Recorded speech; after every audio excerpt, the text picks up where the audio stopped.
ito naman, pag-uusapan natin itong isang convicted child abuser na ito. Ewan ko ba bakit? Ito sa panahon mo, tamba. Biglang sumikat ito, Makabayan Black. Biglang nasa news parati ito si Castro. Ay, nako. Oh, ano masasabi mo? Ganun naman ang mga Duterte, no? Hmm. Sabihin nila tatakbo, tapos hindi. Pero mukhang nagpalakas ng loob sa kanya, no? Ngayon niya sinasabi yan, ano, yung mukhang itong mga kilos ng Iglesia ni Cristo. Pero, well, sana hindi siya manalo. Halatang nininervyos na. Alam nyo kasi may kaso ito. Di ba? Convicted child abuser ito eh. Kriminal yan eh. Pwede siyang makulong talaga. At siyempre, pipigilan niya ang Duterte. So sip-sip siya ng sip-sip dito sa kampo ng mga tambaluslos. Para sa ganun, mapigilan niya itong mga Duterte makaupo at hindi siya ituloy yung kanyang mga kaso. Marami po itong pwedeng ikaso dito kay Castro. Ngayon, siyempre, sumisip-sip siya ngayon, baka patawarin siya itong kampo ni Marcos. Nato sila tambaluslos, pagbigyan nyo na yan, kita mo kahit child abuser, nagpapakulong pa ng abogado. Husgado nagsabi niyan, hindi ako. Di ba? So, ito'y hitting two birds in one stone ang ginagawa nitong alien na ito. Ayaw niya mapaupo si Sara at the same time, alam naman natin ang karakas nito sila tambaluslos, itong sila Marcos. So, siyempre, sumisip-sip siya ron. Siya nagiging attack dog. So, papatawarin siya. Pero, pag tiningnan mo, halatang halata na takot nito. Ako hindi naniniwala ako. I beg to disagree sa'yo, Castro. Diyan sa sinasabi mo na nagkaroon ng lakas ng loob si BP Sara sa rally ng INC. I don't think so. Still, hindi po ako taga-Iglesia ni Cristo, pero ito ang aking tingin talaga dito. Hindi naman po tanga ang Iglesia ni Cristo. Hindi po tanga yung mga yan. At hindi yan susuporta sa isang mahinang politiko. That is public knowledge. Alam po ng lahat yan. Ang sinusuporta ng Iglesia ni Cristo ay yung malalakas. Sabi nga ng iba, huli na yan mag-decide doon sa alam nilang malakas na talaga na politiko. So sa madaling salita, ay di umano tataya ang Iglesia ni Cristo sa talunan.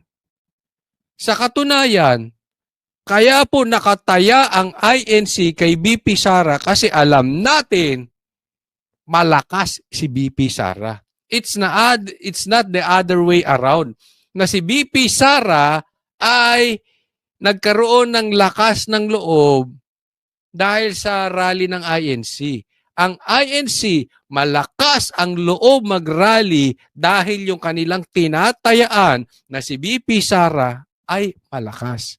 Ganun din. Hindi lang naman Iglesia ni Cristo nandiyan dyan. Bagamat yan ay pangunguna ng Iglesia ni Cristo, maraming salamat po sa inyo. Pero marami tayong kilalang tao na nandiyan na hindi taga-Iglesia ni Cristo na dumalo. Napakadami po. Napakadami. Kausap pa nga namin sila eh. Okay? So, humalo sila dyan nang hindi sila umiepal dahil hindi sila papel katulad na itong mga nasa Quadcom, eto sila Martin, hindi mapapil. Pero nandiyan po sila. So, hindi yan puro Iglesia ni Cristo. Sa katunayan, kaya malakas ang loob ng mga nagrarally dyan, it's because meron silang sandigan na Duterte na alam nila matitinong tao at kailangan ng politiko. Yaan po yan. Hindi po malakas ang Duterte dahil sa mga tao. Ang mga tao ay malakas ang loob dahil sila ay nananalig sa totoong leader. Hindi sa bangag, hindi sa weak na leader, hindi sa NPA na leader, hindi sa kriminal na leader. Dahil ito ay paniwala ng marami na etong mga Duterte ang una susugpuin droga. Pangalawa, may mga komunista. At pangatlo, korupsyon. Yang tatlong yan lang masolve sa bansang Pilipinas. Malayo na po ang mararating natin. Kaya alam mo itong mga sinasabi ng Tumakabayan Black, talagang ang lalayo sa putukan. Hindi ko alam paano naging mga congresswoman tong mga ito. Well, meron sila kasing grupo, so siguro malakas, but in any case, walang kakwenta-kwenta pinagsasabi nila. Malayo po sa katotohanan. O ito, isa pang patunay na malayo sa katotohanan, ha? Pag-usapan natin.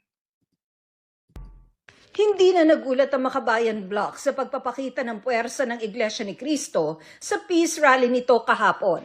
Pero walaan nila itong epekto sa impeachment complaints na inihain laban kay Vice President Wala daw epekto sa impeachment complaints na inahain nila against BP Sara. Wala ngang gustong pumirma eh. Ang daming nangako sa inyo, Makabayan Black, na pipirma, susuportahan itong impeachment. Until now, wala pa rin. Di ba? Yan yung sinasabi ko, nagmumukha na kayong tanga, Castro. Nagmumukha na kayong tanga, Makabayan Black. Iniwan na kayo sa ere ng mga kasamahan ninyo. Oh, ilang kayo? 300. Lagpas. Kailangan nyo 103 na signatures lang. Lahat dumidistansya. Walang gustong pumirma. Di ba? Yan yung sinasabi ko kanina na itong mga Makabayan Black, especially to si Castro, ang layo sa putukan. Walang kakwenta-kwenta mga pinagsasabi nito si Castro. Sara Duterte. Inendorso ng Makabayan Bloc ang pangalawa sa 3 reklamo. Kahit pa sabihin mong 1.5 million yan na lumabas, it's not the totality ng Filipino people asking for justice doon sa mga nangyari o naganap na paglustay ng pera ng taong bayan. Ang punto niya, kahit pamalaki yan, kahit milyon-milyon yan nagrally, hindi yan yung totality. Ibig sabihin, hindi yan yung kabuuan na gusto humihingi ng hustisya laban kay BP Sara. Isang tabi muna natin. Ma'am, may milyon ba bumoto sa'yo? Okay, nagtatanong lang. Hindi ko rin talaga alam. I honestly don't know. Kaya tinatanong ko, ma'am, ilan ba bumoto sa'yo? Ilan ba members nyo? Oh. Di ba? Ikaw ba kaya mo sagawa ng rally na naabot sa milyon? Puntahan naman natin yung humihingi ng hustisya. Saan mo napulot yan? Na milyon ang humihingi ng hustisya laban kay BP Sara. Mahal na mahal nga ng mga Pilipino, mga Duterte. Saan ka nakakita ng presidente? Naging presidente, lumabas na bilang presidente, tapos na ang termino, mahal pa rin ang Pilipino. Lahat po halos ng lumabas na presidente, pumasok, gusto sila ng taong bayan, lumabas, ayaw na sa kanila. Duterte lang po. Saan mo napulot na milyong-milyon ang gusto ng hustisya laban kay Sara? Sa bundok? Sa komunista? Hello? Ayan. Sa pagkausap natin sa ating mga kasamahan dito sa Kongreso, ay, wala rin naman silang pakialam at on the top of their mind pa rin yung impeachment. No, wala daw pakialam yung mga kongresista at on the top of their mind. O ibig sabihin niya siguro priority pa rin or gusto pa rin ng mga kongresista yung impeachment. Asan na nga? Kayo ba'y bangag? Kasi para kayong hibang. Di ba? Ano sinasabi nyo? Maraming nangako sa inyo, maraming nag-pledge na pipirma. Ngayon sinasabi mo on the top of their mind yung impeachment. And until now, wala. Ma'am, tanong lang po, hibang ka ba? Tumitira ka ba ng katol? hindi ko maintindihan eh. Hindi ka in touch with reality. Buang ang tawag doon, ma'am. Nabubuang ka na ba? Nagtatanong lang po, hindi tayo nagbibintang ha. Oo, matinong tanong po yun kasi Parang ang labo nung sinasabi mo. Priority nila. Ang priority ng mga karamihang kongresista, hindi man lahat priority niyan sarili nila. Agenda nila at mag-e-eleksyon, kailangan nilang manalo sa eleksyon. Eh kung hindi mo alam yun, ma'am, anong klase kang politiko? Yan ang priority ng mga kongresista na yan. At pag dumikit sila sa impeachment, at pumirma sila sa impeachment, malamang-lamang talo sila. Ma'am, saang bansa ka nakatira? Saang planeta ka nakatirang hindi mo alam yan? Kaya until now, walang pumipirma. Until now, nakadistansya. Kayo na nga lang dyan, Dilaw at NPA at Makabayan Black, kung sino-sino pa ang gustong agresibong tumira dyan sa impeachment na yan. Ren, yung impeachment. Ang mga impeachment complaint na magkakasunod na inihain noong Disyembre, nakabinbin pa rin ngayon sa Office of the Secretary General ng Kamara. Sa ngayon, hinihintay pa raw ng Office of the Secretary General ang paghahain ng fourth impeachment complaint laban kay VP Sara.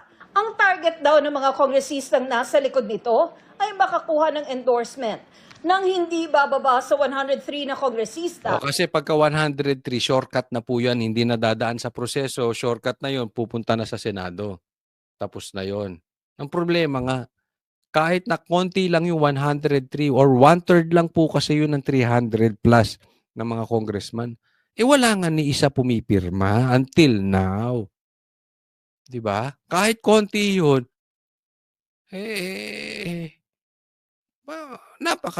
sa ngayon napaka-imposible. O 1/3 ng lahat ng miyembro ng Kamara. Pero sabi ni House Secretary General Reginald Velasco, matapos daw ang rally ng INC, tila naninimbang ngayon ang ilang mambabatas. Let's wait and see, especially with the rally of the Iglesia ni Cristo, no? Diba sila? Napaamin sila. Naka-wait and see ang mga congressman sa mangyayari. Hindi ka naman siguro Bobo Castro para hindi mo malaman yan.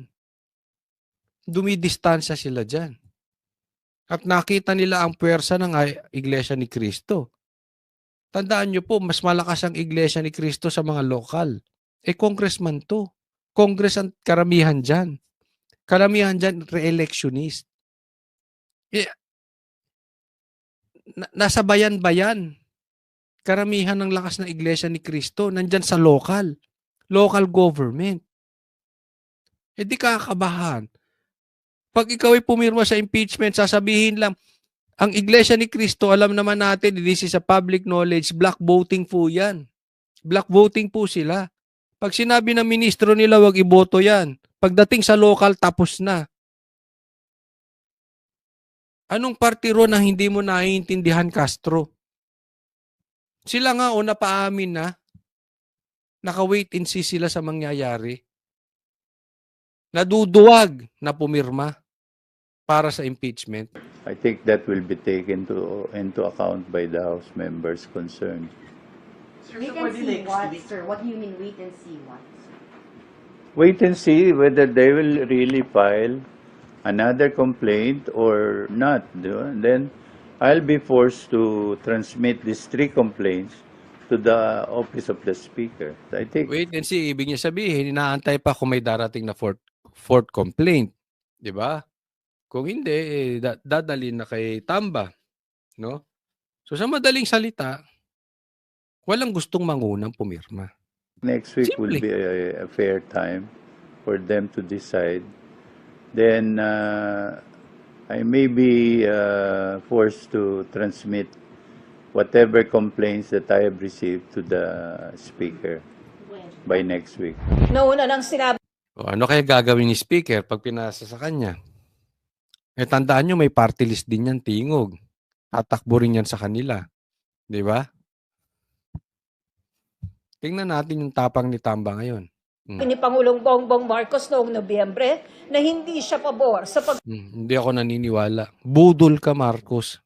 Hindi ako naniniwala na hindi ka pabor sa impeachment. Gasino na lang hininto mo yung pinsan mo na tigilan nyo na si BP Sara dahil kasama ko yan sa eleksyon. Yan ang nagpanalo sa akin. Kasama ko sa unity team yan. Kaya kahit anong sabihin itong si Marcos, until nakaupo yung pinsan niyang speaker, hindi ako maniniwala sa mga pakulo niya itong si Marcos. Sino bang nag-upo kay Martin? Di ba ikaw? Sino nang gugulo kay Sara? Di ba si Martin? Tapos ngayon, sasabihin mo na hindi ako naniniwala doon. Buti nga sa'yo, ginisa ka sa sariling mantika ng Iglesia ni Cristo. O ayaw mo ng impeachment, suportahan ka namin. Ayaw na, magrarally kami. O di nagpakita sila ng puwersa. Kaya natatawa ako nung piniplay nila yung sinasabi ni Marcos eh. Diyan, nung sa rally. Para kang ginigisa sa sarili mong mantika, Marcos. Budol ka talaga. Ay, ako naniniwala doon. Budol-budol talaga tong si Marcos na ito. May isipin mo. Wala kang nagawa. Sinabi mo pa, designated best BFF ka ni BP Sara. Kapartner mo sa eleksyon. Pinai-impeach mo.